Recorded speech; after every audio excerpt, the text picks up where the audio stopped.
eu sou a doutora Bruna Fagundes e hoje eu vou tirar algumas dúvidas de vocês. Hoje nós vamos falar um pouquinho sobre bruxismo e DTM e vou dar algumas dicas de alguns alimentos que não devemos consumir para evitar a piora do quadro. A DTM é toda a disfunção que está ligada à nossa articulação temporomandibular. Essa articulação é responsável pelo abrir e fechar da boca, o mastigar e todos os movimentos da mandíbula.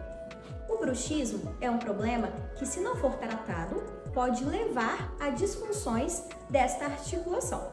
Durante a pandemia do Covid-19, o confinamento, o estresse de ser contaminado ou não, se continuaria trabalhando ou não, culminou com o aumento do número de pacientes com bruxismo. Alguns que nunca tinham passado por tal situação começaram a perceber, outros que já tinham bruxismo começaram a perceber a piora no quadro.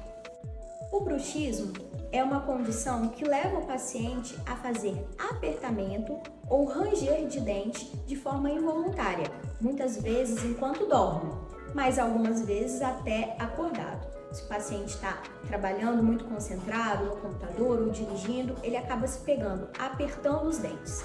Esse apertamento causa pressão sobre os dentes, pressionando também toda a musculatura, o que leva a dores de cabeça, fadiga muscular, dores na articulação da mandíbula e até mesmo amolecimento dos dentes. Além dos aspectos psicológicos, como estresse e ansiedade, existem outros fatores que influenciam no bruxismo. Por exemplo, consumo excessivo de álcool, cafeína e drogas são um dos fatores que podem influenciar no aparecimento ou piora do bruxismo.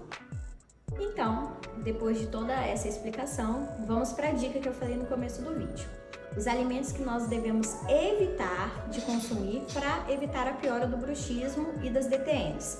São alimentos muito crocantes e duros, como por exemplo, pipoca, amendoim, torresmo. Esse tipo de alimento faz com que a nossa musculação fique fadigada pela necessidade que temos de mastigar para conseguir triturar esses alimentos. Outro grupo de alimentos que também devemos evitar são os alimentos pegajosos, como balas de caramelo, de iogurte e principalmente chiclete. Então, se você tem bruxismo ou se você tem DTM, esses alimentos você não deve consumir ou deve evitar ao máximo o seu consumo. Então é isso. Essa foi a dica do dia. Espero vocês no próximo vídeo. Tchau, tchau!